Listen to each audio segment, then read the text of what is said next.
Copa আমেরিকায় নিজেদের যাত্রাটা জয় দিয়ে রাঙাতে পারেনি ব্রাজিল। কোস্টারিকার বিপক্ষে প্রথম ম্যাচে মাঠে নেমেই হোঁচট খেয়েছে ব্রাজিল। কোপা আমেরিকায় নিজেদের প্রথম ম্যাচে কোস্টারিকার বিপক্ষে গোল শূন্য ড্র করে মাঠ ছাড়ে সেলেসাওরা। ক্যালিফোর্নিয়ার সোফি স্টেডিয়ামে এদিন কোস্টারিকার চেয়ে সব দিক থেকে এগিয়ে ছিল ব্রাজিল। ম্যাচে ৭৪% বল দখলে রেখে কোস্টারিকার জালে ১৯ শট নিয়েছে ব্রাজিল, যার ৩টি ছিল লক্ষ্য বরাবর। এদিন ব্রাজিলের গোলবিহীন থাকার পেছনে দায়ী করা হচ্ছে এই ম্যাচের রেফারিকে।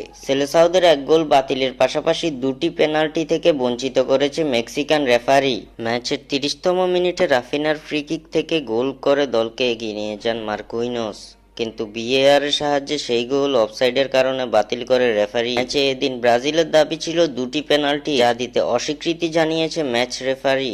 সম্ভাব্য এই পেনাল্টি দুটির মধ্যে একটি ছিল ভিনিসিয়াস জুনিয়রকে ফাউল করা এবং অন্য একটি ছিল প্রতিপক্ষ কোস্টারিকার খেলোয়াড়ের হাতে বল লাগা। এই দুই পেনাল্টি থেকে ব্রাজিলকে বঞ্চিত করেছে মেক্সিকান রেফারি। ম্যাচে এই দুই পেনাল্টি নিয়ে দফায় দফায় রেফারির সঙ্গে বিবাদে জড়াতে দেখা গেছে ভিনিসিয়াসদের, তবে তাতেও নিজের সিদ্ধান্ত পরিবর্তন করেনি রেফারি। শেষ পর্যন্ত গোল শূন্য ড্র নিয়ে মাঠ ছেড়েছে সেলেসাওরা।